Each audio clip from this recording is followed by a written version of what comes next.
എല്ലാവർക്കും നമസ്കാരം. LDC തിരുവനന്തപുരം എക്സാമിന് ജോഗ്രഫിയിൽ നിന്നൊരു ചോദ്യം ആദ്യം ഒന്ന് പരിചയപ്പെടാം. ജോഗ്രഫിയിൽ നിന്ന് ചോദിച്ചൊരു ചോദ്യമാണ്: ഉഷ്ണമേഖല ചുഴലിക്കാറ്റുകൾ അറ്റ്ലാന്റിക് മേഖലയിൽ ഏത് പേരിൽ അറിയപ്പെടുന്നു? ഉഷ്ണമേഖല ചുഴലിക്കാറ്റുകൾ അറ്റ്ലാന്റിക് മേഖലയിൽ ഏത് പേരിൽ അറിയപ്പെടുന്നു? പേരുകൾ കണ്ടേ: cyclone, willy willies, typhoon, hurricane. SCERT പുസ്തകത്തിൽ 10ാം ക്ലാസ്സിലെ 2ാമത്തെ പാഠത്തിൽ നിന്നാണ് ഈ ഒരു ചോദ്യം വന്നേക്കുന്നത്. കാറ്റിൻ്റെ ഉറവിടം തേടി എന്നൊരു പാഠമുണ്ട്, അതിനകത്തുനിന്നാണ് ഈ ചോദ്യം ചോദിച്ചേക്കുന്നത്. SCERTയിലെ വളരെ ഇമ്പോർട്ടൻ്റ് ആയിട്ടുള്ള 3 പാഠങ്ങളിലൊന്നാണ് ഈ കാറ്റിൻ്റെ ഉറവിടം തേടി. 10ാം ക്ലാസ്സിൽ ഇമ്പോർട്ടൻ്റ് ആണ്, ഞാൻ 10ൽ ഉദ്ദേശിക്കുന്നത്. 10ലെ 7ാമത്തെ പാഠം അതേപോലെ ഇമ്പോർട്ടൻ്റ് ആണ്, വൈവിധ്യങ്ങളുടെ ഇന്ത്യ. അതിൽ നിന്ന് നമുക്ക് 2 ചോദ്യങ്ങളുണ്ടായിരുന്നു പരീക്ഷയ്ക്ക്, വൈവിധ്യങ്ങളുടെ ഇന്ത്യക്കകത്തുനിന്ന്. ഒന്നാമത്തെ ചോദ്യം സത്ലജ് നദിയുമായി ബന്ധപ്പെട്ടൊരു ചോദ്യം. സത്ലജ് നദി ഒഴുകുന്നത് ഒരു സ്റ്റേറ്റ്മെൻ്റ് ആയിരുന്നത്, ഒരു ചോദ്യത്തിൽ ഒരു സ്റ്റേറ്റ്മെൻ്റ് ആയിരുന്നു. സത്ലജ് നദി ആരുടെ പോഷക നദിയാണ് എന്നുള്ള രീതിയിലൊരു ചോദ്യം. പിന്നെ അളകനദി ഭഗീരഥയും കൂടിച്ചേരുന്ന ഇവിടെ എന്നൊരു ചോദ്യം. അത് രണ്ടും ഈ SCERT 10ാം ക്ലാസ്സിലെ 7ാമത്തെ പാഠത്തിൽ നിന്ന് വന്നതാണ്. പിന്നെ അതേപോലെ ഇമ്പോർട്ടൻ്റ് ആയിട്ടുള്ളൊരു പാഠമാണ് 8ാം പാഠം, SCERT 10 8ാം പാഠം. അതിനകത്തു നിന്നാണ് ദേശീയ ജലപാതം 3 ചോദിച്ചത് നമുക്ക് ഈ തിരുവനന്തപുരം LDC എക്സാമിന്. അതേപോലെ 10ാം ക്ലാസ്സിലെ 2ാമത്തെ പാഠമാണിത്, കാറ്റുകളുടെ ഉറവിടം തേടി. 10ാം ക്ലാസ്സിൽ 1ാമത്തെ പാഠം ഇമ്പോർട്ടൻ്റാ, ഋതുക്കളും സമയവും. അതിനകത്തുനിന്ന് ഇന്ത്യൻ സ്റ്റാൻഡേർഡ് സമയവും ഗ്രീൻവിച്ച് മെറിഡിയനും തമ്മിലുള്ള വ്യത്യാസം ചോദിച്ചു. നോക്കി, 4 പാഠങ്ങൾ വെരി ഇമ്പോർട്ടൻറ്റ് 10ലെ. അപ്പോൾ ഈ ചോദ്യത്തിൻ്റെ ഉത്തരം എന്താണ്? അറ്റ്ലാന്റിക് മേഖലയിൽ ഏത് പേരിൽ അറിയപ്പെടുന്നു? യെസ്, ഹരിക്കെയിൻസ് എന്നാണ് ആൻസർ. നമ്മുടെ ആൻസർ ഹരിക്കെയിൻസ്. ഇതെന്താണ് ഈ ഹരിക്കെയിൻ എന്ന് വിളിക്കുന്നത്? ഇത് എഴുതുന്നത് ഇങ്ങനെയല്ലേ, ഹരിക്കെയിൻ എന്നാണ് എഴുതുന്നത്. ഹുറിക്കെയിൻ എന്നാണ് നമ്മൾ എഴുതുന്നത് അല്ലേ, ഹുറിക്കെയിൻ. അത് മലയാള ബുക്കിനകത്തല്ല, അതിൻ്റെ മലയാളം ട്രാൻസ്ലേഷനായിട്ട് കൊടുത്തിട്ടുള്ളത് ഹരിക്കെയിൻസ് എന്നാണ്. ഹരിക്കെയിൻ കേട്ടോ, ഹരിക്കെയിൻ എന്നാണ് കൊടുത്തേക്കുന്നത്. ഹരി എന്ന് പറയത്തില്ല, ഹരിക്കെയിൻ എന്നാണ് ശരിക്കും പറയേണ്ടത്. എഴുതുന്നത് ഇങ്ങനെ ഹുറിക്കെയിൻ എന്ന് എഴുതുന്നത് കേട്ടോ. അപ്പം ഇത് നോക്കി, ചക്രവാതങ്ങൾ അറിയപ്പെടുന്ന വിവിധ പേരുകളെന്ന് പറഞ്ഞ് ഞാൻ ക്ലാസ്സിൽ കൊടുത്തിട്ടുള്ള PPTയുടെ ഒരു ഭാഗമാണിത്. നമ്മുടെ എൻട്രി ആപ്പിലെ ക്ലാസ്സുകളിൽ, റിവിഷൻ ക്ലാസ്സിൽ അവിടെ ഇവിടെ ഒക്കെ ആയിട്ട് നമ്മളിത് പഠിപ്പിക്കുന്നുണ്ട്. ചക്രവാതങ്ങൾ അറിയപ്പെടുന്ന പേരുകൾ. ആരാണ് ഈ ചക്രവാതം? ചക്രം എന്ന് വെച്ചാൽ എന്താ? ഇങ്ങനെ കറങ്ങുക അല്ലേ. വാദം എന്ന് വെച്ചാൽ എന്താണ്? കാറ്റ്. വാതകം ഗ്യാസ് ആണ്, വാദം കാറ്റാണ് അല്ലേ. അപ്പോൾ ചക്രവാതം എന്ന് പറഞ്ഞു കഴിഞ്ഞാൽ ഭൂമിയുടെ അന്തരീക്ഷത്തിൽ ഇങ്ങനെ കറങ്ങി വീശുന്ന കാറ്റുകളെയാണ് നമ്മൾ ചക്രവാതം എന്ന് വിളിക്കുന്നത്. ബംഗാൾ ഉൾക്കടലിൽ ഒരു ന്യൂനമർദ്ദം രൂപം കൊണ്ടു എന്നൊരു വാർത്തയ്ക്ക് ശേഷമുള്ള ദിവസം എന്തൊക്കെ കാര്യങ്ങൾ സംഭവിക്കും? വലിയൊരു കൊടുങ്കാറ്റുണ്ടാവും. ഒരു ന്യൂനമർദ്ദം ഉണ്ടായി എന്ന വാർത്തയ്ക്ക് ശേഷം ഒരു കൊടുങ്കാറ്റ്, അതൊരു വലിയ ചുഴലിക്കാറ്റായിരിക്കും. ആ കൊടുങ്കാറ്റ് ഒരു വലിയ ചുഴലിക്കാറ്റായിരിക്കും. അത് കരയിലും കടലിലും ശക്തമായ മഴയ്ക്ക് കാരണമാകും തുടർന്ന് വരുന്ന ദിവസങ്ങളിൽ. ശരിയല്ലേ? അപ്പോൾ കറങ്ങുന്ന കാറ്റുകളെയാണ് നമ്മൾ എന്ത് വിളിക്കുന്നത്? ചക്രവാതങ്ങൾ എന്ന് വിളിക്കുന്നത്. ക്ലിയർ? ഇത് അതിൻ്റെ ദിശയൊക്കെ മാറുന്നുണ്ട്. ഘടികാര ദിശ, എതിർ ഘടികാര ദിശ, അതിലേക്ക് അത് മാറുന്നുണ്ട്. അത് നമുക്ക് പഠിക്കാം, വഴിയെ പഠിക്കാം. ആദ്യം ഇത് പഠിക്കാം, പേരുകൾ പഠിക്കാം. ചക്രവാതങ്ങൾക്ക് സൈക്ലോൺ എന്നുള്ള പേരുള്ളത് എവിടെയാണ്? ചക്രവാതങ്ങളെ സൈക്ലോൺ എന്ന് വിളിക്കുന്നത് എവിടെയാണ്? ബംഗാൾ ഉൾക്കടലിലാണ്, അല്ലെങ്കിൽ ഇന്ത്യൻ മഹാസമുദ്രത്തിലാണ് സൈക്ലോൺ എന്നുള്ള പേരുള്ളത്. ബംഗാൾ ഉൾക്കടലിൽ രൂപം കൊള്ളുന്ന സൈക്ലോണുകൾക്ക്, ചക്രവാതങ്ങൾക്ക് സൈക്ലോൺ എന്ന പേര് കൊടുത്തത് ഹെൻറി പെഡിങ്ടൺ ആണ്. ഇന്ത്യൻ മഹാസമുദ്രം അല്ലെങ്കിൽ ബംഗാൾ ഉൾക്കടൽ എന്നാ പറയേണ്ടത്. ഏതാണ്? സൈക്ലോൺ. ഇപ്പോൾ അറബിക്കടലിൽ ഉണ്ടാകുന്നതിന് നമ്മൾ സൈക്ലോൺ എന്ന് തന്നെ പറയുന്നത്. അതുകൊണ്ട് ഇന്ത്യൻ മഹാസമുദ്രം എന്ന് മൊത്തത്തിൽ പറയുന്നത്. ഇനി ബംഗാൾ ഉൾക്കടലിലാണ് യഥാർത്ഥത്തിൽ അവയ്ക്ക് സൈക്ലോൺ എന്ന പേരുള്ളത്. ഓക്കെ, അങ്ങനെ പേര് കൊടുത്തത് ഹെൻറി പെഡിങ്ടൺ ആണ്. ടൊർണാഡോ എന്നിവരെ വിളിക്കുന്നത് എവിടെയാണ്? ടൊർണാഡോ എന്നിവരെ വിളിക്കുന്നത് USA-യിലാണ്, അമേരിക്കയിലാണ് ചക്രവാതങ്ങൾക്ക് ടൊർണാഡോ എന്ന പേരുള്ളത്. ടൊർണാഡോ. ക്ലിയർ? ഇതേ നമ്മുടെ ചോദ്യം കിടക്കുന്നു. ഹരിക്കെയിൻസ് എന്നുള്ള പേരുള്ളത് എവിടെയാണ്? കരീബിയൻ കടലിൽ, വെസ്റ്റ് ഇൻഡീസിൽ. നമ്മുടെ ആപ്പിനകത്ത് നമ്മൾ കൊടുത്തേക്കുന്നതാണ് അറ്റ്ലാന്റിക് സമുദ്ര പ്രദേശങ്ങൾ. ചോദ്യം എന്തായിരുന്നു? അറ്റ്ലാന്റിക് പ്രദേശത്ത് ചക്രവാതങ്ങൾ അറിയപ്പെടുന്ന പേരെന്ത്? ഇതല്ലായിരുന്ന ചോദ്യം. അറ്റ്ലാന്റിക് പ്രദേശത്ത് ചക്രവാതങ്ങൾ അറിയപ്പെടുന്ന പേര്, ഇതല്ലായിരുന്ന ചോദ്യം കാണാത്തൊരൊന്നുകൂടെ കണ്ടോ? അറ്റ്ലാന്റിക് മേഖലയിൽ ഉഷ്ണമേഖല ചക്രവാതങ്ങൾ അറിയപ്പെടുന്ന പേരെന്ത് എന്നായിരുന്നു ചോദ്യം. കിട്ടിയില്ലേ? എന്താണ്? ഹരിക്കെയിൻസ് എന്നാണ്. എന്താ വിളിക്കുന്നത്? ഹരിക്കെയിൻ. ഇനി ടൈഫൂൺ. അടുത്തത് എവിടെയാണ് ടൈഫൂൺ എന്നുള്ള പേരുള്ളത്? പശ്ചിമ പസഫിക് സമുദ്രം, വെസ്റ്റേൺ പസഫിക് ഓഷ്യൻ. അതുപോലെ തന്നെ ചൈന കടൽ. ഈ ചൈന കടൽ വരുന്നത് എവിടാ? പസഫിക്കിന്റെ പടിഞ്ഞാറ് ഭാഗത്താണ്. അതുകൊണ്ടാണ് പശ്ചിമ പസഫിക് സമുദ്രം എന്ന് കൊടുത്തേക്കുന്നത്. ചൈന കടൽ പസഫിക് സമുദ്രത്തിന്റെ പടിഞ്ഞാറ് വശമാണല്ലോ. ഇനി വില്ലി വില്ലീസ് എന്നുള്ള പേര് എവിടാ? ഇത് PSC ഒരു 4-5 തവണയെങ്കിലും ചോദിച്ചിട്ടുണ്ട്. Willy willies, Australia. Willy willies എന്നറിയപ്പെടുന്നതാണ് ഓസ്ട്രേലിയൻ ഭൂഖണ്ഡത്തിലാണ് വില്ലി വില്ലീസ് എന്ന് ചക്രവാതങ്ങൾ അറിയപ്പെടുന്നത്. തൈഫു എന്നറിയപ്പെടുന്നത് എവിടെയാണ്? തൈഫു എന്നറിയപ്പെടുന്നത് ജപ്പാനിലാണ്. തൈഫു എന്നറിയപ്പെടുന്നത് എവിടെയാണ്? ജപ്പാനിലാണ്. ടൈഫൂണും തൈഫും മാറിപ്പോരുത്. ചൈനയിൽ ടൈഫൂൺ ആണെങ്കിൽ ജപ്പാനിൽ തൈഫു ആണ്. എന്താണ്? തൈഫു ആണ്. ഓക്കെ ആണോ? ഈ ഒരു സംഭവം ഓക്കെ ആണോ? അപ്പൊ എന്താണ് ചക്രവാതങ്ങൾ എന്ന് പറയുന്നത്? കാറ്റുകളെ 4ആയി തരംതിരിക്കുന്നതിൽ അസ്ഥിരവാദങ്ങളിൽ ഉൾപ്പെടുന്ന ആളുകളാണ് ചക്രവാതങ്ങളും പ്രതിചക്രവാതങ്ങളും. അസ്ഥിരവാദങ്ങളെ നമുക്ക് 2ആയി തരംതിരിക്കാം. ചക്രവാതങ്ങൾ, പ്രതിചക്രവാദങ്ങൾ എന്നിങ്ങനെ 2ആയി തരംതിരിക്കാം. എങ്ങനെയൊക്കെ? ചക്രവാതങ്ങളെന്നും പ്രതിചക്രവാദങ്ങളെന്നും 2ആയി തരംതിരിക്കാം.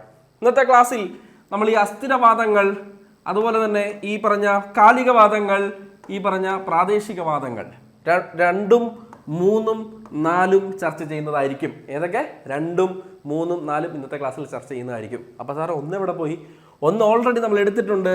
കാറ്റുകൾ പാർട്ട് 1 എന്ന് പറഞ്ഞുകൊണ്ട് ഒരു വീഡിയോ ചെയ്തിട്ടുണ്ട് യൂട്യൂബിൽ. ആപ്പിലേക്കല്ല, ആപ്പിൽ ഇഷ്ടം പോലെ ക്ലാസ്സുകൾ യൂട്യൂബിൽ എൻട്രി ആപ്പിൽ ഓൾറെഡി ഈ ക്ലാസ്സുകളൊക്കെ എടുത്ത് അതിൻ്റെ റിവിഷനും അതിൻ്റെ ഹോട്ട് ടോപ്പിക്സ് റിവിഷനും ഒക്കെ ആയിട്ട് നമ്മൾ എടുത്തിട്ടുണ്ട്. ഈ ക്ലാസ്സൊക്കെ, ഈ ഒരു കാറ്റെന്ന് പറയുന്ന ടോപ്പിക്കൊക്കെ എത്രയോ തവണ എടുത്ത് പോയിട്ടുള്ളതാണ്. ഇത് യൂട്യൂബിലെ കാര്യം പറയുന്നത്. ഇത് നമ്മൾ ആഗോളവാദങ്ങൾ നമ്മൾ ഓൾറെഡി എടുത്തു കഴിഞ്ഞു. ബാക്കി നമ്മൾ ഇന്നത്തെ ക്ലാസ്സിൽ എടുക്കുന്നുള്ളൂ. അപ്പോൾ അത് കാണാത്തവർക്ക് വേണ്ടി ഡിസ്ക്രിപ്ഷനിലോ ഫസ്റ്റ് കമൻറ്റിലോ ഈ പാർട്ട് 1ൻ്റെ ലിങ്ക് കൊടുക്കുന്നതായിരിക്കും. എല്ലാവരും നിർബന്ധമായും കാണുക. ഈ പാഠത്തിൻ്റെ പ്രത്യേകത, ഇതിൻ്റെ ഒരു ഇമ്പോർട്ടൻസ് നിങ്ങൾക്ക് മനസ്സിലായെന്ന് ഞാൻ കരുതുന്നു. കാരണം ഇത് ആവർത്തിക്കുന്നു. ഈ ചോദ്യങ്ങൾ, ഈ പാഠത്തിൽ നിന്നുള്ള ചോദ്യങ്ങൾ ആവർത്തിക്കുന്നു. അത് ഉത്തരത്തിലേക്ക് എത്തിക്കാൻ ആളുകൾ ബുദ്ധിമുട്ടുന്നു. എളുപ്പവുമല്ല. ഇവിടുന്ന് ചോദിക്കുന്ന ചോദ്യങ്ങളിലേക്ക് നമ്മൾ എത്തപ്പെടാനായിട്ട്, അതിൻ്റെ ഉത്തരത്തിലേക്ക് എത്തപ്പെടാനായിട്ട് നമുക്കത് ഒരു ഈസി അല്ല എന്നുള്ള കാര്യം നിങ്ങൾ ഓർക്കുക. കഴിഞ്ഞ ദിവസം നടന്ന ജോഗ്രഫിയിലെ ചോദ്യങ്ങളിൽ 2 ചോദ്യങ്ങൾ എവിടുന്നായിരുന്നു? 2 ചോദ്യങ്ങൾ സ്റ്റേറ്റ്മെൻറ്റ് ചോദ്യങ്ങളായിരുന്നു. 2 ചോദ്യങ്ങൾ സ്റ്റേറ്റ്മെൻറ്റ് ചോദ്യങ്ങളല്ലാത്തതിലെ ഒരു ചോദ്യമാണ് നമ്മളിത് ഇന്ന് ചെയ്തത്. ഇതല്ലാതെ മറ്റൊരെണ്ണം കൂടിയുണ്ട്. നമ്മുടെ ഓഷ്യൻ കറൻസ്, സമുദ്രപ്രവാഹത്തെ പറ്റിയുള്ളത് ഓൾറെഡി നമ്മൾ യൂട്യൂബിൽ ചെയ്തിട്ടുണ്ട് വീഡിയോ. ഓക്കെ ആണോ? അപ്പം നോക്കാം. അസ്ഥിരവാദങ്ങൾ എന്താണ്? അന്തരീക്ഷത്തിൽ പെട്ടെന്നുള്ള മർദ്ദവ്യതിയാനങ്ങൾ മൂലം രൂപം കൊള്ളുന്ന കാറ്റുകളാണ് അസ്ഥിരവാദങ്ങൾ. വളരെ പെട്ടെന്നുണ്ടാകുന്ന മർദ്ദവ്യതിയാനങ്ങളാണ് അസ്ഥിരവാദങ്ങളിലേക്ക് എത്തിക്കുന്നത്. പേര് തന്നെ നോക്കിക്കേ, ഒരു സ്ഥിരതയില്ലാത്ത കാറ്റ്. അസ്ഥിരം. വളരെ പെട്ടെന്ന് എവിടെയാണ് ഉണ്ടാകുന്നത്? ഇത് ഏത് ഭാഗത്തേക്ക് പോകും? എത്രമാത്രം മഴ നൽകും എന്നതിനെപ്പറ്റി നമുക്കൊരു പ്രഡിക്ഷൻ നടത്താൻ സാധിക്കത്തില്ല. ഇത് എന്നുണ്ടാകും, എപ്പോൾ ഉണ്ടാകും എന്ന് പ്രഡിക്റ്റ് ചെയ്യാൻ പറ്റത്തില്ല. വളരെ പെട്ടെന്നാണ് ഇവർ രൂപപ്പെടുന്നത്. മറ്റു കാറ്റുകൾ പോലെ സമയമെടുത്ത് സീസണലി ഒന്നും അല്ല ഇവർ രൂപപ്പെടുന്നത്. വളരെ പെട്ടെന്ന് പൊടുന്നതിനാണ് ഇവർ രൂപപ്പെടുന്നത്. ഇവരെ നമുക്ക് 2ആയി തരംതിരിക്കാം. കറങ്ങി വീശുന്ന കാറ്റുകളെ നമുക്ക് 2ആയി തരംതിരിക്കാം. ചക്രവാതങ്ങളെന്നും പ്രതിചക്രവാതങ്ങളെന്നും 2ആയി തരംതിരിക്കാം. ചക്രവാതങ്ങളുടെ രൂപീകരണത്തെ വിളിക്കുന്ന പേരാ സൈക്ലോജെനസിസ്. ചക്രവാതങ്ങളുടെ രൂപീകരണത്തെ വിളിക്കുന്ന പേരാണെന്ത്? സൈക്ലോജെനസിസ്. ഇനി ചക്രവാതങ്ങളുടെ വിവിധ പേരുകൾ നമ്മൾ ആദ്യ പേജിൽ പഠിച്ചു. ഒരു ന്യൂനമർദ്ദ കേന്ദ്രത്തിലേക്ക്, ഇതാണ് കീവേഡ്, ഒരു ന്യൂനമർദ്ദ കേന്ദ്രത്തിലേക്ക് ചുറ്റും നിന്ന് വീശിയെത്തുന്ന അതിശക്തമായ കാറ്റിനെയാണ് ചക്രവാതങ്ങളെന്ന് വിളിക്കുന്നത്. എന്താണ്? ഒരു ന്യൂനമർദ്ദ കേന്ദ്രം, ഇതാണ് ന്യൂനമർദ്ദ കേന്ദ്രം എന്ന് വിളിക്കുക. ആ ന്യൂനമർദ്ദ കേന്ദ്രത്തിലേക്ക് ചുറ്റുമുള്ള പ്രദേശത്ത് നിന്ന് വീശിയെത്തുന്ന കാറ്റുകളെയാണ് നമ്മൾ എന്ത് വിളിക്കുന്നത്? ഈ ഒരു കാറ്റിനെയാണ് നമ്മൾ എന്ത് വിളിക്കുന്നത്? ചക്രവാതം എന്ന് വിളിക്കുന്നത്. എന്തുകൊണ്ടാണ് ചുറ്റും നിന്ന് ഈ ന്യൂനമർദ്ദ കേന്ദ്രത്തിലേക്ക് കാറ്റെത്തുന്നത്? കാരണം ഉച്ചമർദ്ദമായിരിക്കും ഈ ചുറ്റുമുള്ളതെല്ലാം. ഉച്ചമർദ്ദത്തിൽ നിന്ന് ന്യൂനമർദ്ദത്തിലേക്ക് കാറ്റുകൾ ആകർഷിക്കപ്പെടുമെന്ന് ഞാൻ പഠിപ്പിച്ചിട്ടുണ്ട്. ഒരു കാന്തമാണ് ന്യൂനമർദ്ദ കേന്ദ്രം. അതിലേക്ക് ഇരുമ്പ് ആകർഷിക്കപ്പെടുന്നത് പോലെ ന്യൂനമർദ്ദത്തിലേക്ക് ചുറ്റുമുള്ള ഉച്ചമർദ്ദ മേഖലയിലെ വായു ആകർഷിക്കപ്പെടും. എല്ലാവരും അങ്ങോട്ടേക്ക് വീശിയെത്തും. ഇവരെല്ലാം കൂടെ കൂട്ടിയിടിക്കും, കറങ്ങും. എന്തുണ്ടാവും? ചുഴലിക്കാറ്റുണ്ടാവും, ചക്രവാതം ഉണ്ടാവും. സിമ്പിൾ. ഇനി അടുത്തത്, ഉച്ചമർദ്ദ കേന്ദ്രത്തിൽ നിന്നും, ഇതാണ് കീവേഡ്, ഉച്ചമർദ്ദ കേന്ദ്രത്തിൽ നിന്നും ചുറ്റിലേക്ക് വീശുന്ന, അപ്പൊ ചുറ്റും എന്തായിരിക്കും? ന്യൂനമർദ്ദമായിരിക്കും. ചുറ്റിലേക്ക് വീശുന്ന അതിശക്തമായ കാറ്റിനെയാണ് പ്രതിചക്രവാതം എന്ന് വിളിക്കുന്നത്. രണ്ടു തമ്മിലുള്ള ഡിഫറൻസ് പഠിച്ചുകൊള്ളുക. വരച്ച് കാണിച്ചു തരാം. ഒരു ഉച്ചമർദ്ദ കേന്ദ്രത്തിൽ നിന്നും, കണ്ടോ, ഇതാണ് ഹൈ പ്രഷർ ഞാൻ ഇട്ടേക്കുന്നത്. ഒരു ഉച്ചമർദ്ദം, അത് ന്യൂനമർദ്ദമായിരുന്നു. ഉച്ചമർദ്ദത്തിൽ നിന്നും ചുറ്റുമുള്ള ന്യൂനമർദ്ദത്തിലേക്ക് ആരോ ശ്രദ്ധിക്കണം, മുദ്ര ശ്രദ്ധിക്കണം എന്ന് പറയത്തില്ലേ, അതേപോലെ ഇത് നോക്കി, ഈ ആരോ ശ്രദ്ധിക്കണം. കണ്ടോ, പുറത്തുള്ള പ്രദേശത്തേക്ക്, ഒരു ഉച്ചമർദ്ദത്തിൽ നിന്നും പുറത്തേക്ക് വീശുന്ന കാറ്റുകളെയാണ് നമ്മൾ പ്രതിചക്രവാതം എന്ന് വിളിക്കുന്നത്. ഈ ഒന്നാമത്തെ ചിത്രത്തിലെ ആരോ നോക്കിക്ക്, എന്താ കൊടുത്തേക്കുന്നത്? പുറത്തുള്ള ഉച്ചമർദ്ദത്തിൽ നിന്നും മധ്യഭാഗത്തുള്ള നടുക്കുള്ള ന്യൂനമർദ്ദത്തിലേക്ക് ആരോട്ടേക്കുന്നുണ്ടോ ഉള്ളിലേക്ക് ന്യൂനമർദ്ദത്തിലേക്ക് വരുന്നു. ഇവിടെ എങ്ങനെയാണ് ഉച്ചമർദ്ദത്തിൽ നിന്നും പുറത്തേക്ക് പോകുന്നു. അതാണെന്ത് പ്രതിചക്രവാതം. ആദ്യത്തെ എന്തായിരുന്നു ചക്രവാതം. വ്യത്യാസം പിടികിട്ടിയോ? ഇനി ഇതേ സിമ്പിൾ ചിത്രം ചക്രവാതങ്ങൾ അതുപോലെ തന്നെ താഴെ പ്രതിചക്രവാതങ്ങൾ രണ്ടും കൊടുത്തിട്ടുണ്ട്. രണ്ടും എങ്ങനെയാണെന്നുള്ളത് നമുക്ക് നോക്കാം. ആദ്യത്തെ ചക്രവാതമാണ്. ചക്രവാതങ്ങൾ ദേ ഒരു ന്യൂനമർദ്ദ കേന്ദ്രത്തിലേക്ക് ഇത് ഈ ഒരു സൈഡ് എന്ന് പറഞ്ഞാൽ ചക്രവാതമാണ്, ഈ ഒരു സൈഡ് പ്രതിചക്രവാതം. അങ്ങനെയാണേ കേട്ടോ. ചക്രവാതങ്ങളും പ്രതിചക്രവാതങ്ങളും കൊടുത്തേക്കുവാണ്. അപ്പോൾ കാറ്റിൻ്റെ മധ്യഭാഗത്ത് ന്യൂനമർദ്ദമാണെങ്കിൽ ശ്രദ്ധിച്ചോണം. ഈ കാറ്റിൻ്റെ മധ്യഭാഗത്ത് ന്യൂനമർദ്ദമാണെങ്കിൽ നിങ്ങൾ മാറിപ്പോരുത്. ഇത് എന്താ ഇട്ടേക്കുന്നത്? അപ്പം മധ്യഭാഗത്ത് ന്യൂനമർദ്ദമാണെങ്കിൽ ഇത് ചക്രവാതം കണ്ടോ. അപ്പോൾ ഇത് രണ്ടും ചക്രവാതങ്ങളാണ്. ഇത് ഉത്തരാർദ്ധ ഗോളത്തിലെ ചക്രവാതം, രണ്ടാമത്തത് ദക്ഷിണാർദ്ധ ഗോളത്തിലെ ചക്രവാതം. അപ്പുറം പ്രതിചക്രവാതമാണ്. കാരണം മധ്യഭാഗത്ത് ഹൈ പ്രഷർ ആണെങ്കിൽ അത് പ്രതിചക്രവാതം. ഇത് ഉത്തരാർദ്ധ ഗോളത്തിലെ ഇത് ആദ്യത്തെ ഒന്നാമത്തെ ചിത്രം ഉത്തരാർദ്ധ ഗോളത്തിലെ പ്രതിചക്രവാതം, താഴത്തത് ദക്ഷിണാർദ്ധ ഗോളത്തിലെ പ്രതിചക്രവാതം. ക്ലിയർ? അപ്പൊ ചക്രവാതവും പ്രതിചക്രവാതം എന്താണെന്ന് തൊട്ട് മുമ്പത്തെ സ്ലൈഡിൽ പറഞ്ഞു. ഓക്കെ, ഇനി അവ ഉത്തരാർദ്ധ ഗോളത്തിലും ദക്ഷിണാർദ്ധ ഗോളത്തിലും എങ്ങനെയാണെന്ന് ഇവിടെ പറയാൻ പോകുന്നത് നോക്കിക്കോണം. ആദ്യം ഉത്തരാർദ്ധ ഗോളത്തിലെ ചക്രവാതം. ഇവിടെ കാറ്റുകൾ എങ്ങനെ കറങ്ങുന്നത് നോക്കിക്കേ. കാറ്റുകൾ എങ്ങനെയാണ്? എതിർ ഘടികാരം അല്ലെങ്കിൽ ആന്റി ക്ലോക്ക് വൈസ് ഡയറക്ഷനിലാണ്. എതിർ ഘടികാരം അല്ലെങ്കിൽ anti clock vice.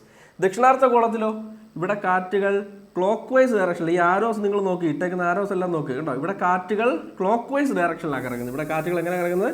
Clock vice. ഇവിടെ എങ്ങനെയായിരുന്നു? ഇതേ നോക്കി, ആന്റി ക്ലോക്ക് വൈസ്. ഇനി പ്രതിചക്രവാതങ്ങളോ? പ്രതിചക്രവാതങ്ങൾ ഉത്തരാർദ്ധ ഗോളത്തിൽ ക്ലോക്ക് വൈസ് ആണ്. ചിത്രം നോക്ക് കണ്ടോ, ക്ലോക്ക് വൈസ് ആണ്. പ്രതിചക്രവാതങ്ങൾ ദക്ഷിണാർദ്ധ ഗോളത്തിൽ എന്താണ്? Anti clock vice. അപ്പോൾ ഏതെങ്കിലും ഒന്ന് പഠിച്ചാൽ പോരെ? ഇതങ്ങ് പഠിച്ചോ. ചക്രവാതങ്ങൾ മാത്രം അങ്ങ് പഠിച്ചു നിങ്ങൾ. ചക്രവാതങ്ങൾ ഉത്തരാർദ്ധ ഗോളത്തിൽ ഏത് ദിശയാന്ന് നോക്കിക്കേ. ചക്രവാതങ്ങൾ ഉത്തരാർദ്ധ ഗോളത്തിൽ ഒന്നാമത്തെ ചിത്രം നോക്കുക. ചക്രവാതങ്ങൾ ഉത്തരാർദ്ധ ഗോളത്തിൽ ഏതാണ്? Anti clock vice. അപ്പോൾ ഇതിന് നേരെ ഓപ്പോസിറ്റ് അവിടെ പറയണം. പ്രതിചക്രവാതങ്ങൾ ഉത്തരാർദ്ധ ഗോളത്തിൽ ക്ലോക്ക് വൈസ്. ഇനി താഴെ ചക്രവാതങ്ങൾ ദക്ഷിണാർദ്ധ ഗോളത്തിലോ? Clock vice.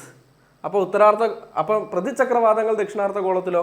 പ്രതിചക്രവാതങ്ങൾ ദക്ഷിണാർദ്ധ ഗോളത്തിൽ ആന്റി ക്ലോക്ക് വൈസ് കേട്ടോ. അപ്പോൾ ഒരു ചക്രവാതത്തെയും ഒരു പ്രതിചക്രവാതത്തെയും എങ്ങനെ തിരിച്ചറിയാമെന്ന് ഞാൻ നിങ്ങളോട് പറഞ്ഞു. ഇവ രണ്ടും ഓരോ ഗോളത്തിലും എങ്ങനെയാണ് വീശുന്നത് എന്ന് ഞാൻ നിങ്ങളോട് പറഞ്ഞു. ക്ലിയർ? എന്തുകൊണ്ടാണ് ഇവരിങ്ങനെ കിടന്ന് കറങ്ങുന്നത്? ചക്രവാതങ്ങളും പ്രതിചക്രവാതങ്ങളും ഒക്കെ ഓരോ ഗോളം മാറുമ്പോൾ അവയുടെ കറക്കലിൻ്റെ ആ ഒരു രീതി മാറുന്നത്, ഘടികാരവും എതിർ ഘടികാരവുമായി മാറുന്നത് എന്തുകൊണ്ടാണ്? Clockwise anti clock vice ആയി മാറുന്നത് എന്തുകൊണ്ടാണ്? അതിൻ്റെ റീസൺ കോറിയോലിസ് ബലമാണ്. എന്താണ് അതിൻ്റെ റീസൺ? കോറിയോലിസ് ബലം. നോക്കിക്കോണം. ഇതൊരു ചക്രവാതമാണെന്ന് വിചാരിക്കുക. എവിടെ? ഉത്തരാർദ്ധ ഗോളത്തിലെ ചക്രവാതമാണെന്ന് വിചാരിക്കുക. എവിടത്തെയാണ്? ഉത്തരാർദ്ധ ഗോളത്തിലെ ചക്രവാതം. ക്ലിയർ? അപ്പോൾ മധ്യഭാഗത്ത് എന്തുണ്ട്? ലോ പ്രഷർ അല്ലേ? മധ്യഭാഗത്ത് ലോ പ്രഷർ ഇട്ടാൽ അത് ചക്രവാതമാകത്തുള്ളൂ. ഇനി ഇങ്ങോട്ട് നോക്കിക്കോണം. 4 ദിശയിൽ നിന്നും കാറ്റുകൾ വരുന്നു എന്ന് വിചാരിക്കുക. 4 ദിശയിൽ നിന്നും ഇങ്ങോട്ടേക്ക് കാറ്റുകൾ വരുന്നു. ഉത്തരാർദ്ധ ഗോളമാണേ. ഉത്തരാർദ്ധ ഗോളത്തിൽ സ്വതന്ത്രമായി ചലിക്കുന്ന വസ്തുക്കളെല്ലാം, നേരെ വരുന്ന വസ്തുക്കൾക്കെല്ലാം എന്ത് സംഭവിക്കും? അവ വലത്തോട്ട് ചെരിഞ്ഞു പോകാനൊരു ടെൻഡൻസി കാണിക്കും. എങ്ങോട്ടാണ്? വലത്തോട്ട്. അപ്പം മുകളിൽ നിന്ന് താഴേക്ക് വരുന്ന ആളായിട്ട് സങ്കല്പിക്കുക ഈ കാറ്റിനെ. അയാൾ എങ്ങോട്ട് ചെരിഞ്ഞു പോകും? അയാളുടെ വലത്തോട്ട് ചെരിഞ്ഞു പോകും. ഇതുണ്ടോ? ഉത്തരാർദ്ധ ഗോളത്തിലാണേ.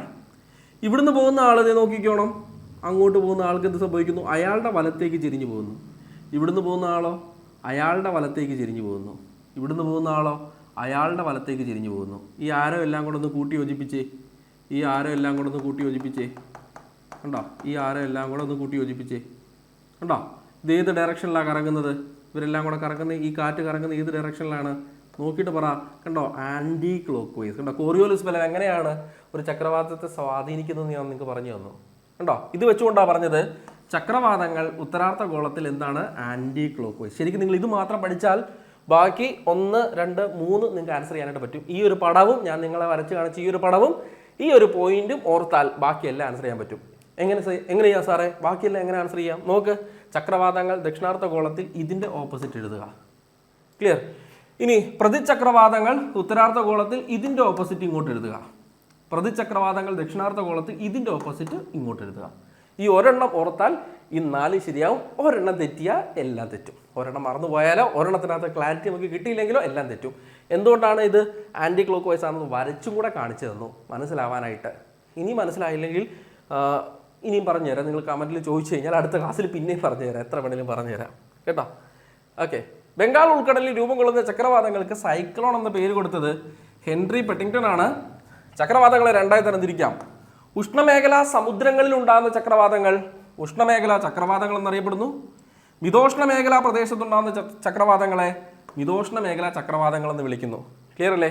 ഉഷ്ണമേഖലയിലെ സമുദ്രങ്ങൾക്ക് മുകളിൽ രൂപം കൊണ്ട് തീരത്തേക്ക് വീശുന്ന അതിതീവ്രമായ കൊടുങ്കാറ്റുകളെയാണ് ഉഷ്ണമേഖലാ ചക്രവാതങ്ങൾ എന്ന് വിളിക്കുന്നത്. എവിടെയാണ്? ഉഷ്ണമേഖലയിലെ സമുദ്രങ്ങൾക്ക് മുകളിൽ രൂപം കൊണ്ട് തീരത്തേക്ക് വീശുന്ന അതിതീവ്രമായ കൊടുങ്കാറ്റുകളെയാണ്, ചുഴലിക്കാറ്റുകളെയാണ് നമ്മൾ ഉഷ്ണമേഖലാ ചക്രവാതങ്ങൾ എന്ന് വിളിക്കുന്നത്. ക്ലിയർ അല്ലേ? അപ്പൊ സൈക്ലോൺ എന്ന് വിളിക്കുന്നത് എവിടെയാണ്? ഇതിനെ ബംഗാൾ ഉൾക്കടൽ അല്ലെങ്കിൽ ഇന്ത്യൻ മഹാസമുദ്രത്തിലേക്കാണ് സൈക്ലോൺ എന്ന് വിളിക്കുന്നത്. നമ്മുടെ ചോദ്യം, അറ്റ്ലാന്റിക് സമുദ്രത്തിൽ ഏത് പേരിൽ വിളിക്കുന്നു? ഹരിക്കെയിൻസ്. USA എവിടെയാണ്? USA അമേരിക്കയിൽ എവിടെയാണ്? ഏത് പേരിലാണ്? അമേരിക്കയിൽ ഏത് പേരിലാണ്? ടൊർണാഡോ. ഇനി ടൊർണാഡോയ്ക്ക് ഒരു പ്രശ്നമുണ്ടേ. ടൊർണാഡോ കൂടുതലും കരയിലാണ് ഉണ്ടാകുന്നത്. സാധാരണ ബാക്കി എല്ലാ ചക്രവാതങ്ങളും കടലിലാണ് കൂടുതൽ ആയിട്ട് രൂപപ്പെടുന്നത്. പക്ഷേ ടൊർണാഡോകൾ കൂടുതലായിട്ടും കരയിൽ ഉണ്ടാകുന്നു എന്നൊരു പ്രത്യേകത കൂടി ടൊർണാഡോകൾക്കുണ്ട്. ഇതേ ഒരു ചക്രവാതത്തിൻ്റെ ചിത്രം നിങ്ങൾക്ക് കാണാം ഇവിടെ. കണ്ടോ? ഒരു ചക്രവാതം കണ്ടോ? കറങ്ങുന്നുണ്ടോ? കടലിൽ മുകളിൽ കിടന്ന് ഇതെല്ലാം കൂടെ കിടന്ന് കറങ്ങുന്നുണ്ടോ?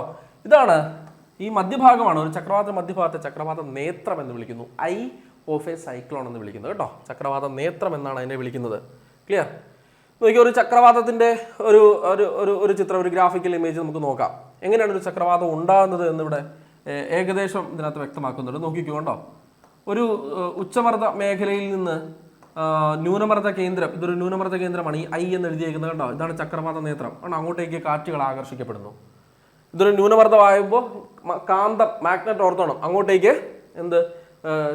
നമ്മുടെ ഏത് മേഖലയിലെ വായുവാണ് കൂടുതൽ മർദ്ദമുള്ളിടത്ത്, ഉച്ചമർദ്ദ മേഖലയിലെ വായു ഇങ്ങോട്ടേക്ക് ആകർഷിക്കപ്പെടുന്നു. അതെല്ലാം കൂടി ഇങ്ങോട്ട് എത്തുന്നു. എന്തുകൊണ്ടാണ് ഇത്? ഈ ചക്രവാത കണ്ണ് അല്ലെങ്കിൽ ഐ ഓഫ് എ സൈക്കിളിന് ന്യൂനമർദ്ദമായത് ഇവിടെ ചൂട് കൂടിയത് കൊണ്ടാണ്. അല്ലെ, ചൂട് കൂടുതലാണ് ഇവിടെ. ചൂട് കൂടുമ്പോൾ അത് ന്യൂനമർദ്ദമാവും നമ്മൾ പഠിച്ചിട്ടുണ്ട്. അന്തരീക്ഷത്തിന്റെ കേസിൽ ചൂട് കൂടുമ്പോൾ അന്തരീക്ഷമർദ്ദം കുറയും. ബാക്കിയുള്ളതിൻ്റെ കേസിലല്ല, അന്തരീക്ഷത്തിന്റെ കേസിലാണ് അന്തരീക്ഷമർദ്ദം ചൂട് കൂടുമ്പോൾ കുറയും. അപ്പോൾ അങ്ങോട്ടേക്ക് ഉച്ചമർദ്ദ മേഖലയിലെ വായു ആകർഷിക്കപ്പെടും. ഈ വരുന്നവരൊക്കെ എന്ത് സംഭവിക്കും? ഈ വരുന്നവരൊക്കെ തന്നെ കണ്ടോ, ഉച്ചമർദ്ദത്തിൽ നിന്ന് വരുന്ന വായു എന്ന് പറഞ്ഞാൽ എന്താണ്? തണുത്ത വായുവാണ്. കാരണം എന്നാ? ചൂട് കുറയുമ്പോൾ മർദ്ദം കൂടും. ചൂട് കുറയുമ്പോൾ എന്ത് സംഭവിക്കും? മർദ്ദം കൂടും. ചൂട് കൂടുമ്പോൾ മർദ്ദം കുറയും. അങ്ങനെയാണല്ലോ. അപ്പോൾ ഉച്ചമർദ്ദ മേഖലയിലെ വായു എന്ന് പറഞ്ഞാൽ എന്തായിരിക്കും? മർദ്ദം കൂടിയ സ്ഥലത്തെ വായു. ചൂട് കുറഞ്ഞ സ്ഥലത്തല്ലേ മർദ്ദം കൂടിയത്. അപ്പോൾ ഇവിടുന്ന് വരുന്ന വായു തണുത്ത വായു ആയിരിക്കും. അവരിങ്ങോട്ട് വരുന്നു, ഈ ചൂടുള്ള സ്ഥലത്തേക്ക് വരുന്നു. ഇവർ ചൂടാവും. ചൂടായി കഴിയുമ്പോൾ എന്ത് ചെയ്യും? ഈ വായു വികസിച്ച് മുകളിലേക്ക് ഉയരും. രണ്ട് ദിശയിലൂടെ ഇങ്ങനെ ഉണ്ടാവും, മുകളിലേക്ക് ഉയരും. ഇതാണ് ഔട്ട് ഫ്ലോ. കണ്ടോ? വായു വികസിച്ച് അത് മുകളിലേക്ക് ഇങ്ങനെ ഉയരുന്നത് കണ്ടോ? ഇങ്ങനെ ഉണ്ടോ? ഔട്ട് ഫ്ലോ എന്ന് കാണിച്ചേക്കുന്നുണ്ടോ? താഴോട്ട് വരുന്ന വായു എന്ത് സംഭവിക്കുന്നു? അവ വികസിക്കുന്നു. നമ്മൾ സംവഹനം എന്ന് കേട്ടിട്ടുണ്ട് അല്ലേ? ചൂട് പിടിച്ച വായു വികസിച്ച് ഇങ്ങനെ മുകളിലേക്ക് ഉയരുന്നു കേട്ടോ. ചൂട് പിടിച്ച വായു വികസിച്ച് ഇങ്ങനെ മുകളിലേക്ക് ഉയർന്ന് അത് രണ്ട് വശങ്ങളിലേക്ക് പോകുന്നു. ഇതാണ് ചക്രവാത ഭിത്തി എന്ന് പറയുന്നത്. ഇത് നേത്രം, ഇത് ചക്രവാതങ്ങളുടെ ഭിത്തി. ഈ മുകളിലേക്ക് ഉയരുന്ന വായു കടലിൽ നിന്ന് നീരാവിയെ കൂടെ ആകർഷിച്ച് അല്ലെങ്കിൽ വലിച്ച് മുകളിലോട്ട് കൊണ്ടുപോകും. ഈ കടലിൽ നിന്ന് ഉയരുന്ന വായു, കടലിന് മുകളിൽ നിന്ന് ഉയരുന്ന വായു കടലിലുള്ള വെള്ളത്തെ നീരാവിയാക്കി മാറ്റി അതിനെ കൂടെ മുകളിലോട്ട് വലിച്ചുകൊണ്ട് പോകുന്നുണ്ട്. അതെല്ലാം മുകളിലെത്തിയിട്ട് എന്തായി മാറും? മേഘങ്ങളായി മാറും. കണ്ടോ? അതെല്ലാം കൂടി ഇങ്ങനെ ഈ സൈഡിൽ ഈ ചക്രവാത ഭിത്തിയുടെ ഇരുകരകളിലും എത്തിയിട്ട് അതെന്തായി മാറും? മേഘങ്ങളായി മാറും. കണ്ടോ? Cumulo nimbus clouds. Cumulo nimbus മേഘങ്ങൾ. അത് പിന്നീട് എന്താവും? അവ പിന്നീട് മഴയായി മാറും. കണ്ടോ? അവ പിന്നീട് എന്തായി മാറും? അത് മേഘങ്ങൾ മഴ പെയ്യിക്കും. മേഘങ്ങൾ എന്ത് ചെയ്യും? മഴ പെയ്യിക്കും. കണ്ടോ? അങ്ങനെയാണ് ഒരു ചക്രവാതം ഉണ്ടാകുമ്പോൾ മഴ പെയ്യുന്നത്. ഒരു ചക്രവാതം ഉണ്ടാകുമ്പോൾ മഴ ഉണ്ടാകുന്നത് അതുകൊണ്ടാണെന്ന് മനസ്സിലായില്ലേ? ഇത് എന്നിട്ട് ഈ ചക്രവാതം ഇങ്ങനെ കറങ്ങി നീങ്ങി കരയിലേക്ക് എത്തുമ്പോൾ ഇവയ്ക്ക് ഈർപ്പം കിട്ടുമോ? കടലിൽ കിട്ടിയ പോലെ ഈർപ്പം കരയിൽ കിട്ടുമോ? ഇല്ല. അതുകൊണ്ടാണ് കരയിലേക്ക് എത്തുമ്പോൾ ചക്രവാതങ്ങളുടെ ഊർജ്ജം കുറയുന്നു എന്ന് നമ്മൾ പറയുന്നത്. കരയിലെത്തുമ്പോൾ ചക്രവാതങ്ങളുടെ ഊർജ്ജം കുറയുന്ന റീസൺ എന്താണ്? കടലിൽ അതിന് ഇങ്ങനെ വായു മുകളിലേക്ക് ഉയരുമ്പോൾ നീരാവിയെ കിട്ടുന്നത് പോലെ കരയിൽ കിട്ടുമോ? കടലിൽ കിട്ടുന്ന പോലെ കരയിൽ കിട്ടുമോ? ഇല്ല. അപ്പോൾ അവയുടെ ഊർജ്ജം കുറയും. മാത്രമല്ല കരയിൽ ഘർഷണം കൂടുതലാണ്. അപ്പോൾ അതെന്ത് ചെയ്യും? അത് സ്പ്ലിറ്റായി പോകും അല്ലേ? അത് സ്കാറ്റേഡ് ആയി പോകും. ആ കാറ്റ് അതിൻ്റെ ഊർജ്ജം അങ്ങനെ കുറഞ്ഞു പോകും കേട്ടോ. ഇനി 27 ഡിഗ്രി സെൽഷ്യസിൽ കൂടുതൽ ഊഷ്മാവുള്ള വിശാല സമുദ്ര ഉപരിതലവും കോറിയോലിസ് പ്രഭാവത്തിന്റെ സാമീപ്യവും ചക്രവാതങ്ങളുടെ രൂപീകരണത്തിന് അനുകൂലമായ ഘടകങ്ങളാണ്. എന്തൊക്കെയാണ് അനുകൂല ഘടകങ്ങൾ എന്ന് വേണമെങ്കിൽ ചോദിക്കാം. 27 ഡിഗ്രി സെൽഷ്യസ് കൂടുതൽ ഊഷ്മാവ്, വിശാല സമുദ്ര ഉപരിതലം, ഇതൊക്കെയാണ് ഇതിന് അനുകൂലമായ ഘടകങ്ങൾ. ഇനി സമുദ്രത്തിൽ നിന്നും തുടർച്ചയായി ഈർപ്പം, കണ്ടോ ഞാൻ പറഞ്ഞ പോയിന്റ്, ലഭിക്കുന്നതിനാൽ ചക്രവാതത്തിന്റെ തീവ്രത വർദ്ധിക്കുന്നു. കണ്ടോ, ഈർപ്പം കിട്ടുന്നത് കൊണ്ട് അതിന്റെ തീവ്രത, അതിന്റെ ഊർജ്ജം വർദ്ധിക്കുന്നു. കരയിലെത്തുന്നതോടുകൂടി ഇവയ്ക്ക് ഈർപ്പം ലഭിക്കാതാവുന്നു. എന്തുകൊണ്ട്? കരയിൽ ഇതേപോലെ ജലസ്രോതസ് ഉണ്ടോ? ജല ഉപരിതലത്തിലാണോ കാറ്റ് വീശുന്നത്? കരയിലല്ല. അതുകൊണ്ട് ഈർപ്പം കിട്ടാതാവുമ്പോൾ അവയുടെ ഊർജ്ജം നഷ്ടപ്പെട്ടത് ദുർബലമാവുന്നു. സിമ്പിൾ. ടൊർണാഡോയുമായി ബന്ധപ്പെട്ട് രൂപം കൊള്ളുന്ന മേഘങ്ങൾ നിംബസ് മേഘങ്ങൾ അല്ലെങ്കിൽ ക്യുമുലോ നിംബസ് മേഘങ്ങൾ. ഞാൻ പറഞ്ഞു, ടൊർണാഡോയുടെ ശക്തി അളക്കുന്ന സ്കെയിൽ ഫ്യുജിത സ്കെയിൽ, ഹരിക്കെയിൻസിന്റെ ശക്തി അളക്കുന്ന സ്കെയില് സാഫിർ സിംസൺ സ്കെയിൽ. കേട്ടോ, ഇവരുടെ രണ്ടുപേരെയും തീവ്രത, ഇന്റൻസിറ്റി അളക്കാക്കാനായിട്ട് നമ്മൾ സ്കെയിൽസ് ഉപയോഗിക്കാറുണ്ട്. ഭൂകമ്പത്തിന്റെ തീവ്രത റിക്ടർ സ്കെയിൽ എന്ന് പറയുന്നത് പോലെ നമ്മൾ ചക്രവാതങ്ങളിലെ ടൊർണാഡോയുടെയും അതേപോലെ തന്നെ ഹരിക്കെയിൻസിന്റെയും ശക്തി അളക്കാനായിട്ട് സ്കെയിൽസ് ഉപയോഗിക്കുന്നു. ടൊർണാഡോയുടെ ശക്തി അളക്കുന്ന സ്കെയിൽ ഫ്യുജിത സ്കെയിൽ, ഹരിക്കെയിൻസിന്റെ ശക്തി അളക്കുന്ന സ്കെയിൽ സാഫിർ സിംസൺ സ്കെയിൽ എന്ന് പറയുന്നു. ഏറ്റവും കൂടുതൽ ടൊർണാഡോ ഉണ്ടാകുന്ന രാജ്യം ഞാൻ പറഞ്ഞു, അമേരിക്ക. ഇവിടെ കരയിലാണ് കൂടുതലായും ചക്രവാതങ്ങൾ ഉണ്ടാകുന്നത്. നേരത്തെ പറഞ്ഞു തന്നു അല്ലേ? മറ്റ് സമുദ്രത്തിനേക്കാൾ കൂടുതൽ കരയിലാണ് ചക്രവാതങ്ങൾ ഉണ്ടാകുന്നത്. പ്രതിചക്രവാതം എന്താണെന്ന് കേട്ടോളുക. ഉണ്ടോ, പറഞ്ഞ് കഴിഞ്ഞ കാര്യം തന്നെയാണ്. ഇവിടെ എഴുതി വെച്ചേ ഉള്ളൂ. ചിലർക്ക് നോട്ട് കണ്ടാലേ തൃപ്തി വരത്തുള്ളൂ. എത്ര വരച്ചാലും എത്ര പറഞ്ഞു കൊടുത്താലും ചോദിക്കും, സാറേ നോട്ട് എന്ത് ചെയ്യുന്നു ചോദിക്കും. ഇത് നോക്ക്, ഉച്ചമർദ്ദ കേന്ദ്രത്തിൽ നിന്നും ചുറ്റുമുള്ള ന്യൂനമർദ്ദ കേന്ദ്രങ്ങളിലേക്ക് വീശുന്ന അതിശക്തമായ കാറ്റിനെയാണ്. അപ്പം മധ്യഭാഗത്ത് എന്തായിരിക്കണം? എന്തെഴുതണം? ഉച്ചമർദ്ദം എന്ന് എഴുതണം. എങ്കിലേ മാത്രം അത് പ്രതിചക്രവാതമായി മാറത്തുള്ളൂ അല്ലേ? പുറത്തുള്ള ന്യൂനമർദ്ദ കേന്ദ്രത്തിലേക്ക് വീശുന്ന കാറ്റുകളെയാണ് പ്രതിചക്രവാതം എന്ന് വിളിക്കുന്നത്. ഇവയുടെ ദിശ നമ്മൾ ഓൾറെഡി പഠിച്ചു. ഒരെണ്ണത്തിന് പഠിച്ചാൽ മതി എന്ന് ഞാൻ പറഞ്ഞായിരുന്നു. ഏതാ പഠിക്കേണ്ടത് ഒന്ന് പറഞ്ഞേ, മനസ്സിൽ പറ, ഞാൻ പറയുന്നതിൻ്റെ കൂടെ പറ. ചക്രവാതങ്ങൾ ഉത്തരാർദ്ധഗോളത്തിൽ ഏതെന്ന് പഠിക്കണം? എതിർ ഘടികാര ദിശ. അതറിഞ്ഞാൽ ബാക്കി ഈ ഭാഗത്തു നിന്നുള്ള ആ ഒരു ദിശയെ പറ്റിയുള്ള 4 ചോദ്യങ്ങളും ചെയ്യാൻ പറ്റും കേട്ടോ. ആ ദിശയെ പറ്റിയുള്ള 4 ചോദ്യങ്ങളും ഓർമ്മയുണ്ടോ? മറ്റേതൊക്കെ ഓർമ്മയുണ്ടോ? ടൈഫൂൺ, ഹരിക്കെയിൻസ്, തൈഫു, വില്ലീസ് ഒക്കെ ഓർമ്മയുണ്ടല്ലോ. ഈ ദിശ ഓർമ്മയുണ്ടല്ലോ. ഘടികാരം, എതിർ ഘടികാരം ഓർമ്മയുണ്ടല്ലോ. രണ്ടുപേരുടെയും ചക്രവാതങ്ങളുടെ 2 ഗോളത്തിലെയും വേണം, പ്രതിചക്രവാതങ്ങളുടെ 2 ഗോളത്തിലെയും വേണം. ടോട്ടൽ 4 ചോദ്യം. പക്ഷേ 4 ചോദ്യങ്ങൾക്ക് ഉത്തരം എഴുതാൻ ഒരെണ്ണം പഠിച്ചാൽ മതി എന്ന് പറഞ്ഞു. ചക്രവാതങ്ങളുടെ ഉത്തരാർദ്ധഗോളത്തിലെ ദിശ, എതിർ ഘടികാര ദിശ. അതെങ്ങനെയായി മാറുന്നത് ഓർമ്മയുണ്ടോ? ഒരു പടം വരച്ചിട്ട് എന്തുകൊണ്ടാണ് എതിർ ഘടികാര ദിശയിലേക്ക് വരുന്നതെന്ന് ഞാൻ പറഞ്ഞതെന്ന് ഓർമ്മയുണ്ടോ? തൊട്ട് മുമ്പത്തെ സ്ലൈഡ് ബാക്കിലായിട്ട് പോയിട്ട് മനസ്സിലാക്കാൻ ഒന്നുകൂടെ വേണം, മനസ്സിലാക്കണമെന്നുള്ളവർ പോയി മനസ്സിലാക്കിക്കോ. ക്ലിയർ അല്ലേ? അപ്പോൾ ഒരു സെക്ഷൻ കഴിഞ്ഞു. ഇനി പ്രാദേശിക വാതങ്ങൾ, അടുത്ത ലോക്കൽ വിൻസ്. വളരെ ചെറിയ പ്രദേശത്ത് മാത്രം കാണപ്പെടുന്ന കാറ്റുകളെയാണ് പ്രാദേശിക വാതങ്ങൾ എന്ന് വിളിക്കുന്നത്. ചില ലോക്കലൈസ്ഡ് വിൻസ് എന്ന് പറയും. ഒരു ചെറിയ പ്രദേശത്ത് മാത്രമായി കാണപ്പെടുന്ന ഈ ഒരു കാറ്റിൻ്റെ പ്രത്യേകതകൾ മറ്റൊരു സ്ഥലത്തും കാണാൻ സാധിക്കത്തില്ല. ഒരു ചെറിയ പ്രദേശത്ത് മാത്രമായിട്ട് ചുരുങ്ങി പോകുന്ന കാറ്റുകൾ. നോക്കിയാൽ പ്രാദേശിക വാതങ്ങൾ 2 വിധമുണ്ട്. ഉഷ്ണക്കാറ്റുകളുമുണ്ട്, ശൈത്യക്കാറ്റുകളുമുണ്ട്. ചില പ്രാദേശിക വാതങ്ങൾ നല്ല ഉഷ്ണക്കാറ്റുകളായിരിക്കും, നമ്മുടെ ലൂ എന്ന് പറയുന്ന കാറ്റൊക്കെ പോലെ. ചിലത് ശൈത്യക്കാറ്റായിരിക്കും, നല്ല തണുത്ത കാറ്റുകളായിരിക്കും. നമുക്ക് പരിചയപ്പെടാം ഓരോന്നും. ലോകത്തിലെ പ്രധാനപ്പെട്ട പ്രാദേശിക വാതങ്ങൾ പരിചയപ്പെടുന്നു. ഏറ്റവും ഇമ്പോർട്ടൻറ്റ് ആദ്യം പഠിക്കുന്നു ചിനൂക്ക്. ആദ്യമായി പഠിക്കാൻ പോകുന്നു എന്തിനെ പറ്റി? ചിനൂക്കിനെ പറ്റി. നോക്കിക്കേ, റോക്കി എന്ന് പറയുന്ന ഒരു പർവ്വതനിരയുടെ കിഴക്കൻ ചെരുവിലൂടെ വീശുന്ന ഉഷ്ണക്കാറ്റാണ് ചിനൂക്ക്. അപ്പോൾ ഈ ഒരു പോയിന്റ് ആദ്യം പഠിക്കണം. ഏത് പർവ്വതനിര, ഏത് ചെരിവ്? റോക്കി, കിഴക്കൻ ചെരിവ്. പേടിക്കണ്ട, റോക്കി ഇവിടെ കൊടുത്തിട്ടുണ്ട് കണ്ടോ. നോർത്ത് അമേരിക്കയുടെ മാപ്പാണിത്. നോർത്ത് അമേരിക്കയുടെ മാപ്പിൽ ഇത് അലാസ്ക, ഈ ഭാഗം ഏതാണ്? അലാസ്ക, അമേരിക്കയുടെ USA പോർഷനാണ് അലാസ്ക. അടുത്തത് കാനഡ കണ്ടോ, കാനഡ. പിന്നെ ഇത് വരുന്നു USA അല്ലേ, അമേരിക്ക, USA. പിന്നെ ഇത് വരുന്നു മെക്സിക്കോ കണ്ടോ. ഈ ഒരു ഭാഗമാണ്, ഈ ഒരു രാജ്യങ്ങളൊക്കെ ചേരുന്നതാണ് നോർത്ത് അമേരിക്ക. അതിൻ്റെ ഈ ഭാഗം കണ്ടോ, പസഫിക് ഓഷ്യനാണ്. പസഫിക് ഓഷ്യന് സമാന്തരമായിട്ട് കാണപ്പെടുന്ന ഈ ഒരു പർവ്വതനിരയാണ് റോക്കി പർവ്വതനിര കണ്ടോ. ഈ റോക്കി പർവ്വതനിരയുടെ കിഴക്കൻ ചെരുവിലേക്ക് വീശുന്ന ഉഷ്ണക്കാറ്റാണ് ചിനൂക്ക്. ഇവിടെ നല്ല തണുപ്പാണ് ഈ ഭാഗം കണ്ടോ. ഇവിടെ ആർട്ടിക് അടുത്തല്ലേ, ആർട്ടിക് ഓഷ്യൻ കണ്ടോ അടുത്തല്ലേ, ആർട്ടിക് മേഖല അടുത്തല്ലേ. അതുകൊണ്ട് ഇവിടെ നല്ല തണുപ്പാണ്. ഈ ഉഷ്ണക്കാറ്റ് വീശുമ്പോൾ ഈ തണുത്ത സ്ഥലങ്ങളിൽ മഞ്ഞുരുകും. അതുകൊണ്ടാണ് ഇതിനെ മഞ്ഞ് തീനി എന്ന് ഈ കാറ്റിനെ വിളിക്കുന്നത്. ആ മഞ്ഞുരുകുമ്പോൾ ഗോതമ്പ് കൃഷിക്ക് അനുയോജ്യമായി നിലമൊരുക്കപ്പെടും. അതുകൊണ്ടാണ് ഈ കാറ്റ് ഗോതമ്പ് കൃഷിയെ സഹായിക്കുന്ന കാറ്റ് എന്ന് വിളിക്കുന്നത്. ആരെ സഹായിക്കുന്ന കാറ്റ്? ഗോതമ്പ് കൃഷിനെ. അടുത്ത ഫൊന്ന് നോക്കാൻ. യൂറോപ്പിലെ ആൽപ്സ് പർവ്വതനിരയുടെ വടക്കൻ ചെരുവിലേക്ക്, ചെരുവൊക്കെ വളരെ ഇമ്പോർട്ടൻ്റ് ആയിട്ട് നോക്കണം, പുസ്തകത്തിൽ പറഞ്ഞിരിക്കുന്നതാണ് ഞാൻ കൊടുത്തേക്കുന്നത്. വടക്കൻ ചെരുവിലേക്ക് വീശുന്ന ഉഷ്ണക്കാറ്റ് തന്നെയാണ് കേട്ടോ ഫൊന്ന്. ഇവിടെ കാറ്റെന്ന് കൊടുത്തിട്ടുള്ളൂ, ഉഷ്ണക്കാറ്റാണ് ഫൊന്ന്. ഇതിനെ യൂറോപ്പിൻ്റെ ചിനൂക്ക് എന്ന് വിളിക്കുന്നു. യൂറോപ്യൻ ചിനൂക്ക് കേട്ടോ, യൂറോപ്പിൻ്റെ ചിനൂക്ക് എന്ന് വിളിക്കുന്നു. ചിനൂക്ക് ഉഷ്ണക്കാറ്റല്ലേ, അപ്പോൾ ആ ഫൊന്നു എന്ത് തന്നെയായിരിക്കും? ഉഷ്ണക്കാറ്റ്. ചിനൂക്ക് ചെയ്യുന്ന അതേ പരിപാടി തന്നെ ആയിരിക്കുമല്ലോ ഇയാൾ ചെയ്യുന്നത്. അതുകൊണ്ടല്ലേ യൂറോപ്പിനെ ചിനൂക്ക് എന്ന് വിളിക്കുന്നത്. ഇതും മഞ്ഞിനെ ഉരുക്കുന്ന കാറ്റാണ്, അല്ലെങ്കിൽ ശൈത്യത്തെ കുറയ്ക്കുന്ന കാറ്റാണ് യൂറോപ്യൻ ചിനൂക്ക് എന്ന വിശേഷണം. യൂറോപ്പിൽ മുന്തിരിക്കുലകൾ പാകമാൻ ഇത് സഹായിക്കുന്നു. മറ്റേത് ഗോതമ്പ് കൃഷിക്ക് അനുയോജ്യമായ സാഹചര്യം ഉണ്ടായപ്പോൾ ഇത് മുന്തിരിക്കുലകൾ പാകമാകാൻ സഹായിക്കുന്ന കാറ്റായിട്ട് ആരറിയപ്പെടുന്നു? ഫൊൻ അറിയപ്പെടുന്നു. ക്ലിയർ അല്ലേ? നമുക്ക് ഈ ഫൊൻ എന്ന് പറയുന്ന കാറ്റ് കാണാം. അതിനോടൊപ്പം തന്നെ ഇവർ രണ്ടുപേരെ കൂടെ പഠിച്ചിട്ട് നമുക്ക് അതിലേക്ക് പോകാം. മിസ്ട്രലിലേക്ക് ഒന്ന് പോകുന്നു. മിസ്ട്രൽ ആൽപ്സിന്റെ തെക്ക് വശത്തേക്ക് ശ്രദ്ധിച്ചോണം. ആൽപ്സിന്റെ വടക്ക് നമ്മൾ ഏതാ പഠിച്ചത്? ഫൊന്ന പഠിച്ചത്. ആൽപ്സിന്റെ തെക്കാണ് മിസ്ട്രൽ. ആൽപ്സിന്റെ വടക്ക് ഫൊന്നായിരുന്നു, ആൽപ്സിന്റെ തെക്കാണ് ഏത്? മിസ്ട്രൽ എന്ന് പറയുന്നത്. ചെരുവിലേക്ക് വീശുന്ന very very very important point അതിശൈത്യ പ്രാദേശികവാദം. മറ്റേത് രണ്ടും നമ്മൾ ഉഷ്ണ വാദങ്ങളായിട്ട് പഠിച്ചപ്പോൾ ഇത് ശൈത്യവാദമായിട്ട് പഠിക്കുന്നു. അതും വെറും ശൈത്യമില്ല, അതിശൈത്യ പ്രാദേശികവാദം. സസ്യജാലങ്ങൾക്ക് ദോഷമാണ് ഈ കാറ്റ്. കാരണം തണുത്ത കാറ്റ് അത്ര നല്ലതല്ല എന്ന് പറയുന്നത്. അവിടെയുള്ള വിളകൾക്ക് ദോഷമാണ് ഈ കാറ്റ്. നല്ല ദോഷമായിട്ടുള്ള കാറ്റാണ്, ഹാംഫുള്ളാണ്. ഫ്രാൻസിലെ റോൺ താഴ്വരയിലൂടെ വീശുന്ന കാറ്റ്, റോൺ നദിയുടെ താഴ്വരയിലൂടെ ഫ്രാൻസിൽ അത് ഈ കാറ്റ് വീശുന്നു. ചെളി തിന്നുന്ന കാറ്റെന്ന് അറിയപ്പെടുന്നു. നല്ല തണുത്ത കാറ്റാണ്. അന്തരീക്ഷത്തിലെ പൊടി മാറും ഈ തണുത്ത കാറ്റ് വീശുമ്പോൾ. അതുകൊണ്ട് ഇതിനെ പൊടി തിന്നുന്ന, ചെളി തിന്നുന്ന കാറ്റെന്ന് വിളിക്കുന്നത്. അടുത്തത് ഹർമട്ടൻ. നോക്കിക്കോണം.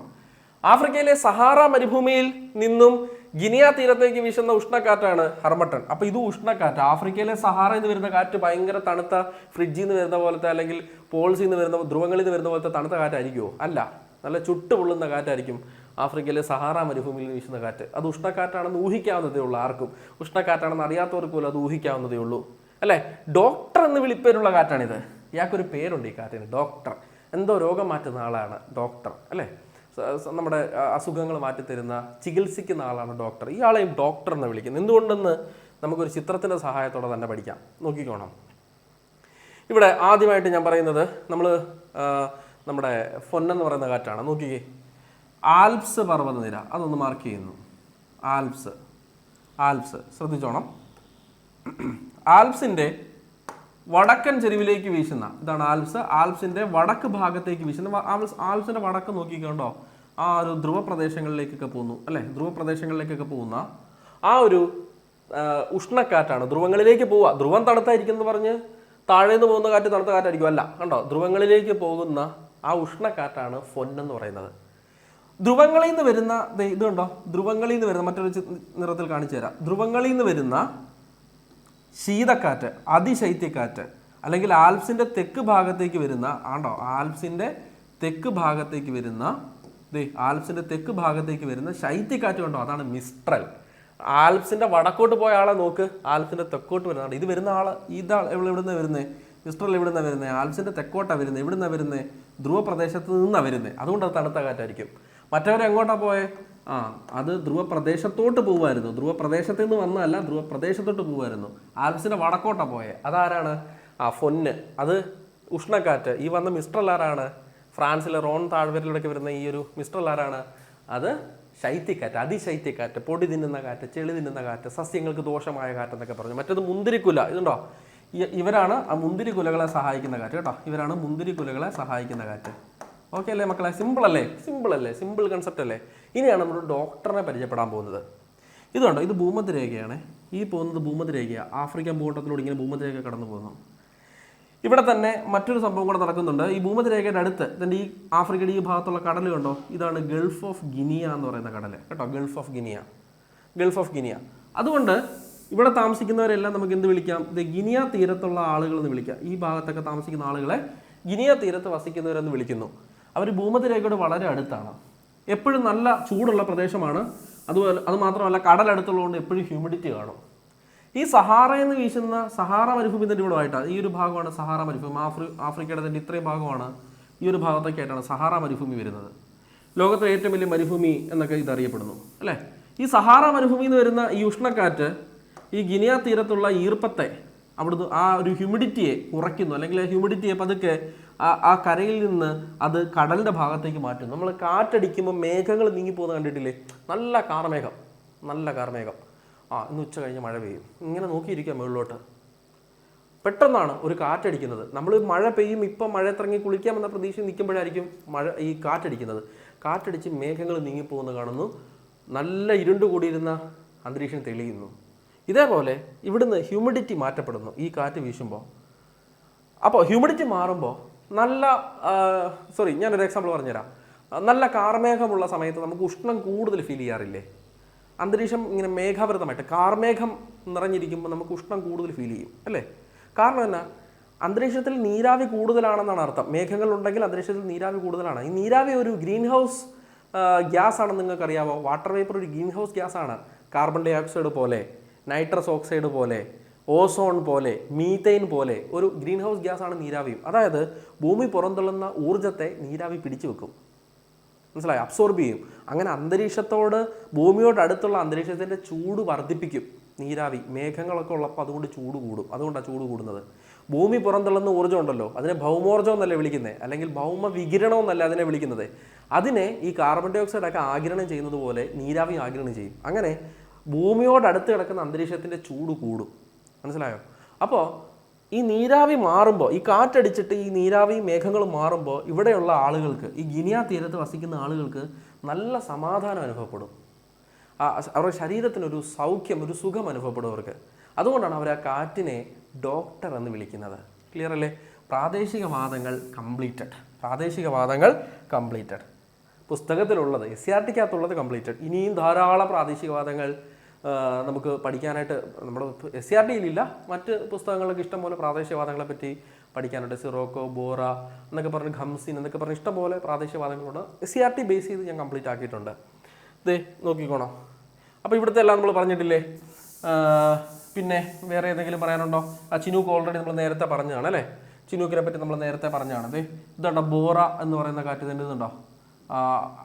ധ്രുവങ്ങളിൽ നിന്ന് താഴോട്ട് വരുന്ന ഒരു ശൈത്യക്കാറ്റാണ് ബോറോ. അതേപോലെ തന്നെ ഒരു ഉഷ്ണക്കാറ്റാണ് ഇത് ഇങ്ങോട്ട് പോകുന്നത്, സിറോക്കോ. കണ്ടോ, ആഫ്രിക്കയിൽ നിന്ന് മെഡിറ്ററേനിയൻ ഭാഗത്തേക്ക് പോകുന്ന ഒരു ഉഷ്ണക്കാറ്റാണ് സിറോക്കോ. പിന്നെ ഈ ഈജിപ്തിലൊക്കെ ഉണ്ടാകുന്ന, ഈജിപ്തിൻ്റെ ഒക്കെ ഭാഗത്ത് വീശുന്ന ഒരു ഉഷ്ണക്കാറ്റാണ് ഖംസിൻ എന്ന് പറയുന്നത്. ഈ ഈജിപ്ത് അതുപോലെ തന്നെ ഇസ്രായേലിൻ്റെ ഒക്കെ ഭാഗത്തായിട്ട് കേട്ടോ, ഈ ഒരു ഭാഗത്തൊക്കെ ആയിട്ടാണ് ഖംസിൻ എന്ന് പറയുന്ന ഒരു ഉഷ്ണക്കാറ്റ് വരുന്നത്. ഖംസിൻ ഇതൊരു ഉഷ്ണക്കാറ്റാണ് ഈ ഭാഗത്ത് കേട്ടോ. ഖംസിൻ 50 ദിവസത്തെ മഴ എന്നൊക്കെയാണ് വിളിക്കുന്നത്. ഇതൊരു ഉഷ്ണക്കാറ്റാണ് സിറോക്കോ കേട്ടോ. ഇതൊരു നമ്മുടെ ശൈത്യക്കാറ്റാണ് ഈ ബോറ എന്നൊക്കെ പറയുന്നത്. ക്ലിയർ അല്ലേ? അപ്പോൾ എല്ലാം മനസ്സിലായെന്ന് ഞാൻ വിചാരിക്കുന്നു. ഈ ഒരു ഭാഗത്ത് പറഞ്ഞിരിക്കുന്ന കാര്യങ്ങൾ മനസ്സിലായെന്ന് ഞാൻ വിചാരിക്കുന്നു. ക്ലിയർ? ഇനി ലൂ, നമ്മുടെ കാറ്റ് താർ മരുഭൂമിയിൽ നിന്ന് ഉത്തരേന്ത്യൻ സമതലങ്ങളിലേക്ക് വീശുന്ന ഉഷ്ണക്കാറ്റാണ്. കാരണം ഇന്ത്യയിലെ ഏറ്റവും ചൂട് കൂടിയ കാറ്റെന്ന് നമുക്ക് ലൂവിന് വിശേഷിപ്പിക്കാം. അല്ല, തീരെ ഈർപ്പമില്ലാത്ത കാറ്റ് നമുക്ക് വേണമെങ്കിൽ ഈ ലൂവിന് വിശേഷിപ്പിക്കാം. വരണ്ട കാറ്റാണ്, നല്ല വരണ്ട കാറ്റ്. ഇവിടുന്ന് വരുന്നത് താർ മരുഭൂമിയിൽ നിന്ന് ഉത്തരേന്ത്യൻ സമതലങ്ങളിലേക്ക്, ആ ഒരു ഗംഗാ യമുന ഭാഗത്തേക്കൊക്കെ ഇത് ചൂട് കൊണ്ടുപോകുന്നു. മനസ്സിലായില്ലേ? അഭിവഹനം എന്ന പ്രക്രിയ ഇവിടെ നടക്കുന്നത്.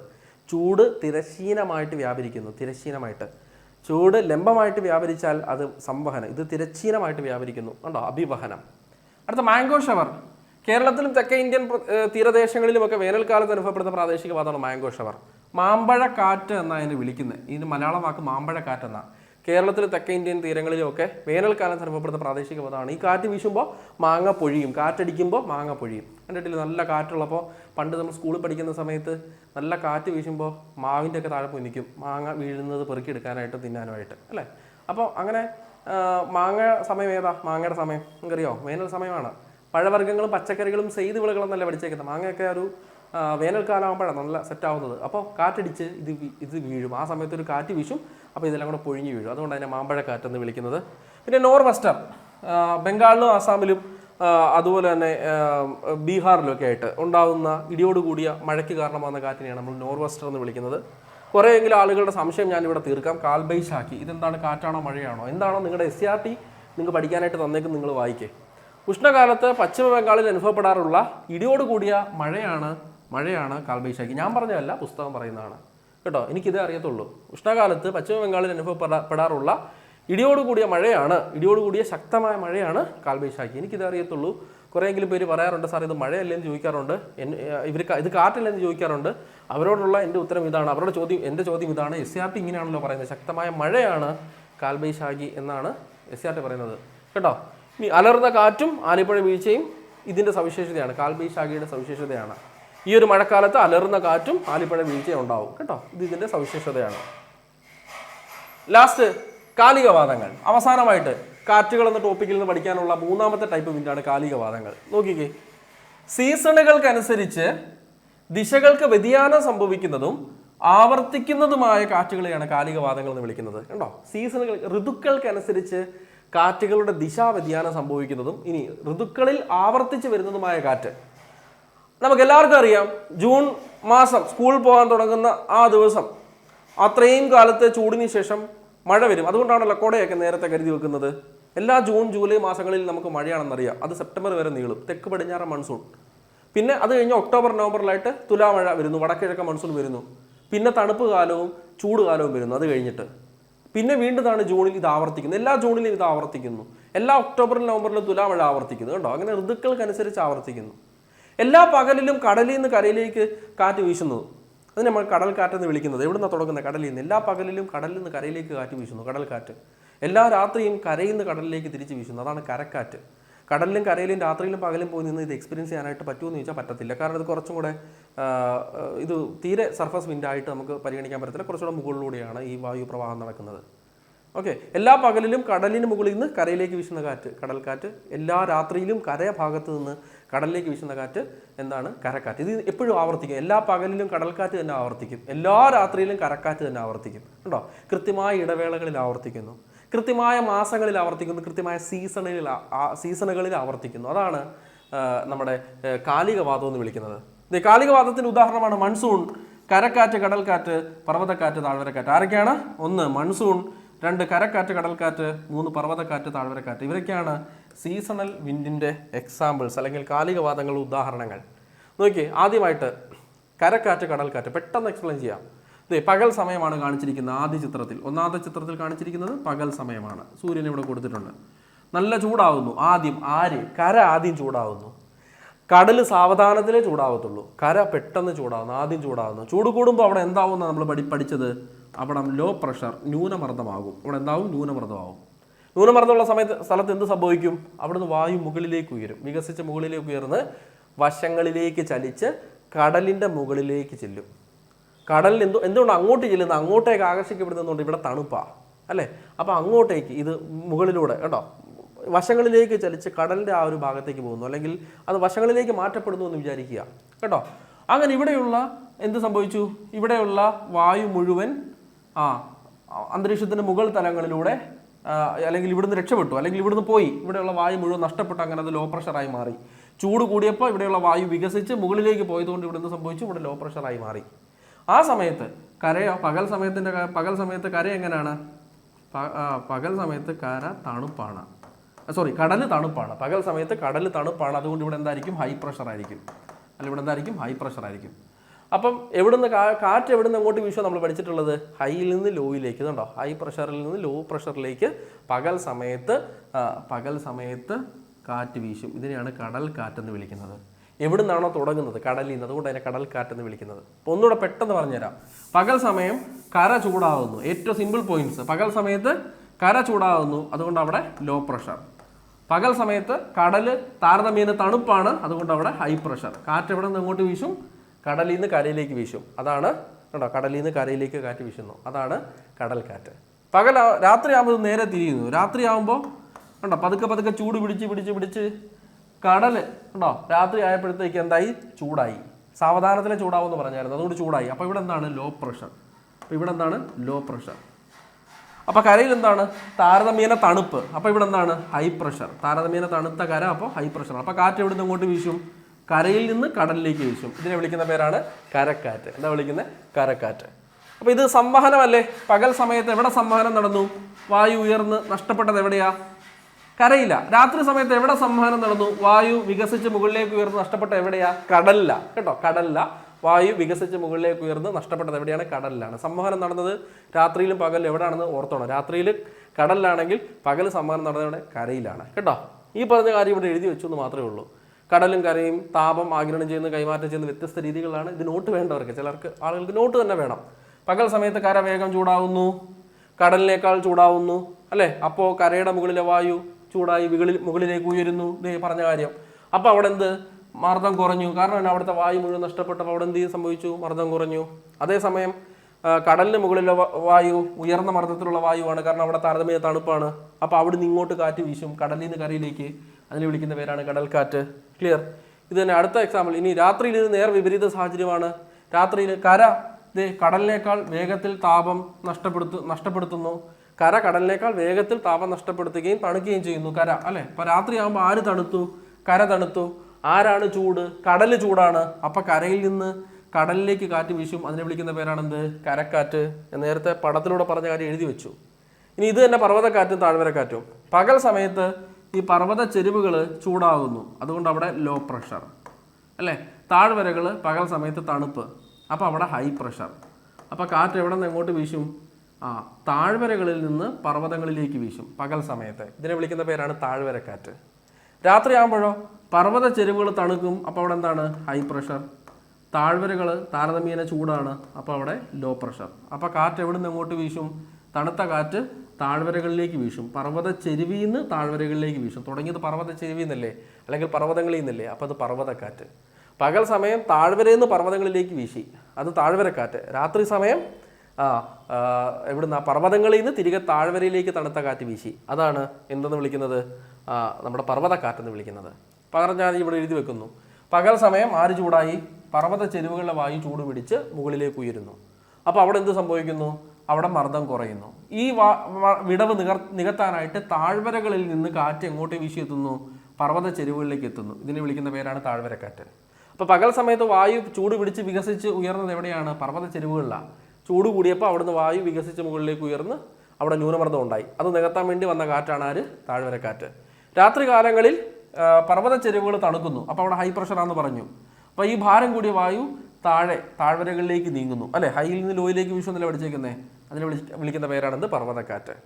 ഹിമപാളികളിലെയും ഉയർന്ന പീഠഭൂമികളിലെയും തണുത്ത വായു താഴ്വരകളിലേക്ക് ഒഴുകി നീങ്ങുന്നതിനെ കണ്ടോ. ഹിമപാളികളിലെയും പീഠഭൂമികളിലെയും തണുത്ത വായു താഴ്വരകളിലേക്ക് ഒഴുകി നീങ്ങുന്നതിനെ നമ്മൾ കാറ്റബാറ്റിക് കാറ്റ് എന്ന് വിളിക്കുന്നു. കാറ്റബാറ്റിക് കാറ്റ് കേട്ടോ, അതുകൊണ്ടൊന്ന് ഓർത്ത് വെക്കണം. മൂന്നാമത്തെ എക്സാമ്പിളാണ് മൺസൂൺ. എല്ലാ ജൂൺ മാസവും സെപ്റ്റംബർ വരെ, ജൂൺ തൊട്ട് സെപ്റ്റംബർ വരെ, എല്ലാ ജൂണിലും ജൂൺ തൊട്ട് സെപ്റ്റംബർ വരെ അറബിക്കടലിൽ നിന്നും അതേപോലെ തന്നെ ബംഗാൾ ഉൾക്കടലിൽ നിന്നും ഇന്ത്യയിലേക്ക് എത്തുന്ന കാറ്റുകളാണ് തെക്ക് പടിഞ്ഞാറൻ മൺസൂൺ കാറ്റ്. തെക്ക് പടിഞ്ഞാറൻ മൺസൂൺ കാറ്റ് ആദ്യം എത്തുന്നത് ഈ കാലവർഷം എന്നാണ് കേരളത്തിൽ വിളിക്കുന്നത്. അത് ആദ്യം എത്തുന്ന കേരളത്തില്ല, അതുകൊണ്ട് മൺസൂണിൻ്റെ കവാടം എന്ന് കേരളത്തെ വിളിക്കുന്നത്. പിന്നെ കർണാടക, ഗോവ, മഹാരാഷ്ട്ര, ഗുജറാത്ത്, അങ്ങനെ സെപ്റ്റംബർ കൊണ്ട് അത് എവിടെ എത്തുന്നു? ഹിമാലയത്തിൻ്റെയൊക്കെ ഭാഗം വരെയൊക്കെ എത്തുന്നു. മധ്യ ഇന്ത്യയിലൂടെയൊക്കെ സഞ്ചരിച്ച് അത് ഇങ്ങോട്ടേക്ക് എത്തുന്നു. സത്പുരയില്ലേ, അവിടെ സത്പുര പർവ്വതനിരകൾക്കിടയിൽ ഒരു താഴ്വരയില്ലേ, നർമ്മദയുടെ താഴ്വര, ഭ്രംശ താഴ്വര, അതൊരു ഭ്രംശ താഴ്വരയല്ലേ, അതിലൂടെയൊക്കെ സഞ്ചരിച്ച് ഇത് എത്തുന്നു സെപ്റ്റംബറോടുകൂടി. അതിൻ്റെ ഒരു ബ്രാഞ്ച് ചെയ്ത് മറ്റൊരു ബ്രാഞ്ചോ എങ്ങോട്ടാണ് പോകുന്നത്? അത് ബംഗാൾ ഉൾക്കടലിൽ നിന്ന് ഈ വടക്കിഴക്ക് സംസ്ഥാനങ്ങളിലേക്ക് പോകുന്നു. ഇവിടെ മേഘാലയ എന്ന് പറഞ്ഞ സംസ്ഥാനമുണ്ട്. മേഘാലയയിൽ ഖാസി, ഗാരോ, ജയന്തിയ കുന്നുകളുണ്ട്. അവിടെ പോയിട്ട് ഈ കാറ്റിടിക്കുന്നു, അവിടെ മഴ പെയ്യ്ക്കുന്നു. മേഘാലയയിലെ ഖാസി കുന്നുകൾക്ക് താഴ്വരയിൽ കിട്ടുന്ന ആ മഴയാണ് ഇന്ത്യയിലെ ഏറ്റവും കൂടിയ മഴ. അത് ഏതാണ്? സ്ഥലം ഏതാണ്? മൗസിൻഡ്ര. രണ്ടാം സ്ഥലം ചിറാപുഞ്ചി കേട്ടോ. ഇതാണ് തെക്ക് പടിഞ്ഞാറിൻ്റെ സെക്കൻഡ് ബ്രാഞ്ച്, രണ്ടാമത്തെ ബ്രാഞ്ച്. ഇതാണ് ഒന്നാമത്തെ ബ്രാഞ്ച്, ഇതാണ് രണ്ടാമത്തെ ബ്രാഞ്ച്. അത് സെപ്റ്റംബറോടെ അവസാനിക്കുന്നു. ഈ കാറ്റിൻ്റെ അങ്ങോട്ടുള്ള ഈ ഒഴുക്ക് ഈ സെപ്റ്റംബറോടെ ഇത് അവസാനിക്കുന്നു. പിന്നെ അടുത്ത ജൂണിലെ ഇത് വീണ്ടും കിട്ടത്തുള്ളൂ. അതുകൊണ്ടാണ് നമ്മൾ മൺസൂണിനെ എന്തെന്ന് വിളിക്കുന്നത്? കാലികവാദം എന്ന് വിളിക്കുന്നത് കേട്ടോ, സീസണൽ വിൻഡ് എന്ന് വിളിക്കുന്നത്. ഇനി എല്ലാ ഒക്ടോബർ മാസം ആകുമ്പോൾ കാറ്റ് തിരിച്ച് ഇങ്ങോട്ട് വരും. തുലാമഴ എന്ന് കേരളത്തിൽ വിളിക്കുന്നു. ഇത് വടക്കിഴക്കൻ മൺസൂണാണ്. ഇത് ഈർപ്പം പ്രധാനമായിട്ടും ശേഖരിക്കുന്നത് ബംഗാൾ ഉൾക്കടലിൽ നിന്നാണ്. ബംഗാൾ ഉൾക്കടലിൽ നിന്ന് അത് കയറുന്ന എങ്ങോട്ടാണ്? തമിഴ്നാട്ടിലോട്ട്. അതുകൊണ്ട് ആർക്ക് കൂടുതൽ മഴ കിട്ടും? തമിഴ്നാടിന് കൂടുതൽ മഴ കിട്ടും. കേരളത്തിലൊക്കെ വളരെ ദുർബലമായിട്ട്, അതും ഉച്ച തിരിഞ്ഞ് മാത്രമേ നമുക്ക് കേരളത്തിലോട്ടൊക്കെ മഴ കിട്ടത്തുള്ളൂ. അതുകൊണ്ടാണ് നമ്മളതിനെ തുലാമഴക്കാലം, അല്ലെങ്കിൽ ആ ഒരു സമയത്തെയാണ് ആ ഒരു സമയത്തെയാണ് തുലാമഴക്കാലം എന്ന് വിളിക്കുന്നത്. ഏറ്റവും കൂടുതൽ മഴ കിട്ടുന്നത് എവിടെയാണ്? തമിഴ്നാട്ടിലാണ്. അല്ലെങ്കിൽ ഈ പറഞ്ഞ തമിഴ്നാടും ആന്ധ്രയും ഉൾപ്പെടുന്ന ഈ തീരത്തിൻ്റെ പേരെന്താണ്? കോറമണ്ടൽ തീരം എന്ന് വിളിക്കുന്നു അല്ലെ, അവിടെ കൂടുതൽ മഴ കിട്ടുന്നത്. ഇനി അതും ഓപ്ഷൻ ഇല്ല എന്നുണ്ടെങ്കിൽ കോറമണ്ടൽ തീരം ഉൾപ്പെടുന്ന ഈ മുഴുവൻ തീരത്തിൻ്റെ പേരെന്താണ്? കിഴക്കൻ തീരം. ആർക്ക് കൂടുതൽ മഴ കിട്ടുന്നു? കിഴക്കൻ തീരത്തിന് കൂടുതൽ മഴ കിട്ടുന്നു എന്നെങ്കിലും ഓർത്തു വെക്കുക കേട്ടോ. അപ്പോൾ കാറ്റുകളിൽ നിന്നൊക്കെ ചോദിക്കാവുന്ന മാക്സിമം ചോദ്യങ്ങൾ വിത്ത് ചിത്രങ്ങൾ, വിത്ത് ഇമേജസ്, വിത്ത് എക്സ്പ്ലനേഷൻ പറഞ്ഞു തന്നിട്ടുണ്ട്. പിടി കിട്ടിയെന്ന് വിചാരിക്കുന്നു, ക്ലിയർ ആയെന്ന് വിചാരിക്കുന്നു. സംശയം ഉണ്ടെങ്കിൽ ചോദിക്കാം, വീണ്ടും ചോദിക്കാം, വീണ്ടും പറഞ്ഞുതരാം, എത്ര തവണ വേണമെങ്കിലും പറഞ്ഞുതരാം. ഹരിക്കെയിൻസ് LDC തിരുവനന്തപുരത്തിന് ചോദിച്ചു. കാറ്റുകളുമായി ബന്ധപ്പെട്ട മറ്റെന്തെങ്കിലും വസ്തുതകൾ വരാൻ പോകുന്ന ഏതെങ്കിലും ജില്ലകളിലെ LDC എക്സാമിന് ചോദിക്കാൻ 100% സാധ്യതയുണ്ട്. ചിലപ്പോൾ അടുത്ത പരീക്ഷയ്ക്ക്, അല്ലെങ്കിൽ അടുത്ത ജില്ലക്കാരുടെ പരീക്ഷയ്ക്ക്, അല്ലെങ്കിൽ അവസാനം ഏതെങ്കിലും ജില്ലക്കാരുടെ പരീക്ഷയ്ക്ക് അതിന് ചോദിക്കാൻ സാധ്യതയുണ്ട്. അതുകൊണ്ട് നന്നായിട്ട് ഈ ഒരു ടോപ്പിക്ക് നോക്കിയിട്ട് പോവുക. ഇതിൻ്റെ ഫസ്റ്റ് പാർട്ട് ആദ്യ കമൻറ്റ് ആയിട്ട് അതിൻ്റെ ഒരു ഫസ്റ്റ് പാർട്ടിന് ലിങ്ക് കൊടുത്തേക്കാം. കാറ്റുകളുടെ ഫസ്റ്റ് പാർട്ട് സെക്കൻഡ് പാർട്ട് ഇവിടെ ബാക്കി എല്ലാ കാർട്ടുകളെ പറ്റിയും ഈ സെക്കൻഡ് പാർട്ടിൽ പഠിപ്പിക്കുന്നുണ്ട്. ചോദ്യങ്ങൾ ഡിസ്കസ് ചെയ്തിട്ടുണ്ട്, പ്രധാനപ്പെട്ട ഏരിയകൾ ഞാൻ പറഞ്ഞു തന്നിട്ടുണ്ട്, അതിൻ്റെ കൺസെപ്റ്റ് പഠിപ്പിച്ചിട്ടുണ്ട്, പടം വെച്ച് കാര്യങ്ങൾ പറഞ്ഞ് മനസ്സിലാക്കി തന്നിട്ടുണ്ട്. താങ്ക്